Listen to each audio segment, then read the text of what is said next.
आज तक ने गुजरात की समुद्री सीमाओं पर जाकर तैयार किया है ये ग्राउंड रिपोर्ट, क्योंकि भारत पाकिस्तान बॉर्डर पर जारी टेंशन के बीच न सिर्फ जमीनी सरहद बल्कि समुद्री सरहद की सुरक्षा भी बेहद अहम है। भारत की समुद्री सीमा करीब 7,516 किलोमीटर लंबी है, जो 13 राज्यों से होकर गुजरती है। देखिए हमारी खास पेशकश।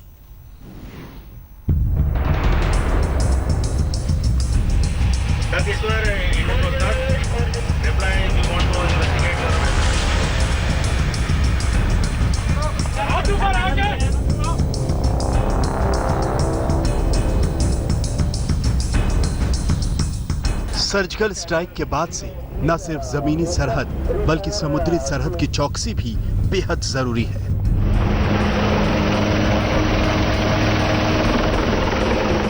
लिहाजा कोस्ट गार्ड ने गुजरात में पाकिस्तान से लगने वाली समुद्री सरहद पर ऑपरेशन हाई अलर्ट लॉन्च किया है। सर्जिकल स्ट्राइक के बाद गुजरात कोस्ट लाइन पर सुरक्षा चाक चौबंद कर दी गई है। यहां से इंटेलिजेंस एजेंसीज के मुताबिक पाकिस्तानी बोट में आतंकवादियों के छिपे होकर घुसने की आशंका है। कुछ दिन पहले यहां पर एक ऐसी पाकिस्तानी बोट पकड़ी गई थी। आज हम आपको लिए चल रहे हैं कोस्ट गार्ड के साथ कि वो आपकी जो समुद्री सीमा है उस पर किस तरह की चौकसी रखे हुए हैं। मुंबई पर 26/11 अटैक के बाद समुद्री सरहद पर सुरक्षा को मजबूत बनाया गया है। आज तक की टीम गुजरात के भुज इलाके में पाकिस्तान से लगने वाली समुद्री सरहद पर कोस्ट गार्ड के ऑपरेशन हाई अलर्ट का हिस्सा बनी है। हम कोस्ट गार्ड के 28 मीटर लंबे high speed intercept ship C401 पर सवार हो चुके थे। इस शिप की स्पीड 70 किलोमीटर प्रति घंटे है। तभी कोस्ट गार्ड को मछुआरों की एक संदिग्ध बोट नजर आई। फिशिंग बोट को घेरने की तैयारी शुरू हो गई। 2 हाई स्पीड जेमिनी बोट्स को समंदर में उतारा गया और ये सिलसिला लगातार यहाँ पर खास तौर से जो सर्जिकल ऑपरेशन इस पीओके में भारतीय सेना ने किया, उसके बाद से पूरे गुजरात के समंदर में इस तरह के ऑपरेशन को लगातार अंजाम दिया जा रहा है। जल्द ही संदिग्ध बोट को चारों ओर से घेर लिया गया। लाउड स्पीकर के जरिए बोट पर सवार लोगों को पहचान बताने के लिए कहा गया। 1 to 6, this is 1 to 5, prepare for boarding and take all. हाथ ऊपर, आगे आगे आगे आगे आगे। कुछ ही देर में संदिग्ध बोट को कब्जे में ले लिया गया और उसमें सवार लोगों की जांच शुरू की गई। हरीश मौर्य। कुछ दिनों में अगर देखें तो लगातार पाकिस्तान की तरफ से जो संदिग्ध बोट हैं वो पकड़ी गई हैं और इसीलिए खासतौर से दिन और रात के वक्त पेट्रोलिंग के दौरान हर संदिग्ध बोट पर नजर रखी जाती है, उसकी छानबीन की जाती है। और इस तरह से जिस तरह से कोस्ट गार्ड का एक अधिकारी तमाम जो इस फिशिंग बोट पर लोग मौजूद हैं, जो फिशरमैन हैं, उनके आई कार्ड, उनके जो बायोमेट्रिक्स कार्ड बनाए गए हैं, खासतौर से उनकी जांच की जा रही है। हम लोग तो जखों के दरिए में घूमते हैं। तो डर लगता है कि पाकिस्तान की तरफ तो ना जाए आप? डर तो लगता ही होगा ना, क्योंकि वो लोग पकड़ के ले जाते हैं ना। फिशिंग बोट की तलाशी में कुछ भी संदिग्ध नहीं मिला। इस तरह 2 घंटे में ये दिन का पहला निगरानी और खोजबीन अभियान पूरा हुआ। निकाल दीजिए। अब समुद्री सीमा की निगरानी करते कोस्ट गार्ड के जवानों को एक बड़ा मर्चेंट शिप दिखा। इस मर्चेंट शिप को इंटरसेप्ट करने के लिए कोस्ट गार्ड के एक बड़े शिप मीराबेन को ऑपरेशन में शामिल किया गया। मीराबेन शिप के कंट्रोल रूम से कोस्ट गार्ड शिप ने मर्चेंट शिप से संपर्क साधा और लाइव पूछताछ की।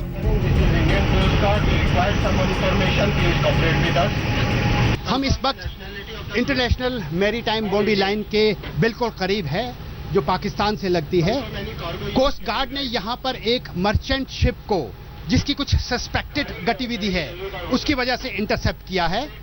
अब कोस्ट गार्ड की पार्टी उस मर्चेंट वेसल से संपर्क कर रही है, उससे कोऑपरेट करने को कह रही है, एक जगह खड़ा होने को कह रही है ताकि उसको आगे इन्वेस्टिगेट किया जा सके। मर्चेंट शिप से पूछताछ में किसी भी तरह की संदिग्ध गतिविधि नजर नहीं आई। इसके बाद इस शिप को छोड़ दिया गया। कोस्ट गार्ड के शिप मीराबेन पर मौजूद हैं। निगरानी का काम काफी चाक चौबंद तरीके से किया जा रहा है। खासतौर से पाकिस्तान में पीओके में सर्जिकल स्ट्राइक के बाद तीनों सेनाएं और कोस्ट गार्ड समुद्री सरहद पर काफी अपनी जो दिन और रात की पेट्रोलिंग है उसको बढ़ाया गया है। ये हमारा रेडार है और इस पे जो भी कांटेक्ट हमें मिलता है, जो भी अगर कोई फिशिंग बोट है नो फिशिंग जोन में या कोई और वेसल है नो फिशिंग जोन में, तो हम उसकी तरफ जाते हैं, उसको जाकर के हम इन्वेस्टिगेट करते हैं और अगर कोई भी इलीगल एक्टिविटी है तो हम उसके डॉक्यूमेंट सीज करते हैं और इन्फॉर्म करते हैं। 24 घंटे दिन रात कोस्ट गार्ड का ऑपरेशन हाई अलर्ट चलता रहता है। हम अभी मीराबेन शिप में ही थे कि तभी एक और संदिग्ध फिशिंग बोट की जानकारी मिली। कोस्ट गार्ड ने एक बार फिर ऑपरेशन शुरू कर दिया। कोस्ट गार्ड की शिप ने इंटरनेशनल मैरीटाइम बाउंड्री लाइन के पास, जो पाकिस्तान से लगती है, उसके पास एक फिशिंग बोट को कुछ असंदिग्ध गतिविधि के तौर पर देखा है। अब यहां से कोस्ट गार्ड के लोगों ने उससे कहा है कि वो उसको वहां पे पार्क कर दे, अपना नेट जो फिशिंग के लिए वो समंदर में फेंका हुआ था उसको रेज कर ले, उठा ले, और इसके बाद कोस्ट गार्ड के लोग उस बोट पर जाकर उसकी तलाशी लेंगे। उसमें जो जो बैठे हैं उनके सबके पहचान पत्र देखे जाएंगे। हम भी कोस्ट गार्ड के कमांडोज के साथ हाई स्पीड जेमिनी बोट पर सवार हो गए। संदिग्ध बोट के ऊपर हेलीकॉप्टर मंडराने लगा, जबकि जेमिनी बोट तेजी से संदिग्ध बोट के आसपास चक्कर लगाने लगी।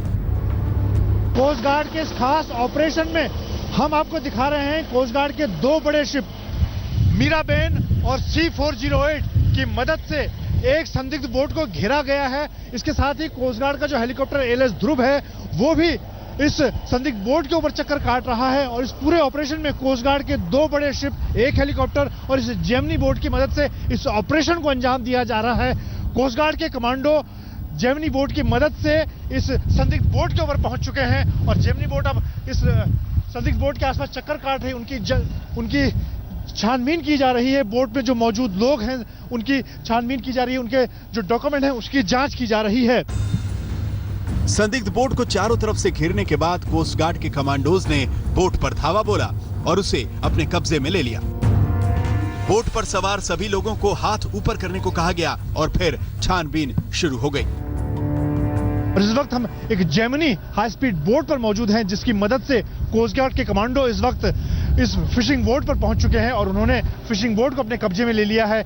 वहां पर मौजूद जो लोग हैं उनकी छानबीन की जा रही है, उनकी जांच की जा रही है। खासतौर से उनके पास जो डॉक्यूमेंट मौजूद हैं उससे जांच से पता चलेगा कि क्या उसमें किसी तरह की कोई संदिग्ध गतिविधि तो नहीं है। कोस्ट गार्ड के 3 निगरानी ऑपरेशन पूरे हो चुके थे, लेकिन भुज इलाके में समुद्र के किनारे ऐसे कई द्वीप हैं जहां पर शिप और बोट से जाना संभव नहीं है।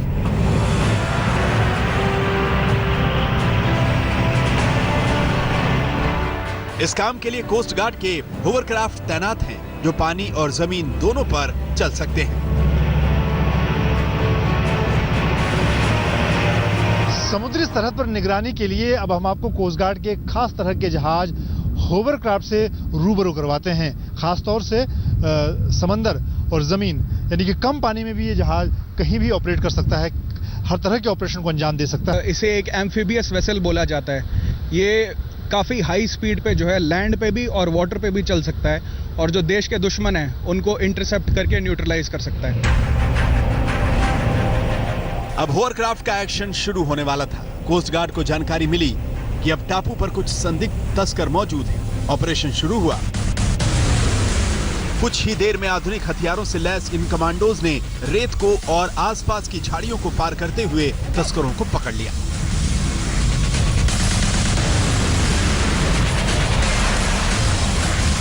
और इस वक्त यहाँ पर जो कोस्ट गार्ड कमांडो हैं उन्होंने 3 जो संदिग्ध यहाँ पर तस्कर हैं उनको पकड़ा है। उनके पास एक बॉक्स यहाँ पर नजर आ रहा है।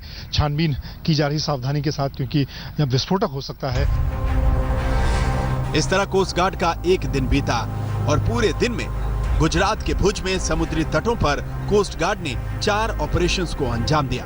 कोस्ट गार्ड के दिन और रात एक जैसे ही गुजरते हैं। संजय बरागटा और कैमरामैन संजय चौधरी के साथ मंजीत नेगी, अरब सागर, गुजरात, आज तक। भारत माता की! भारत माता की!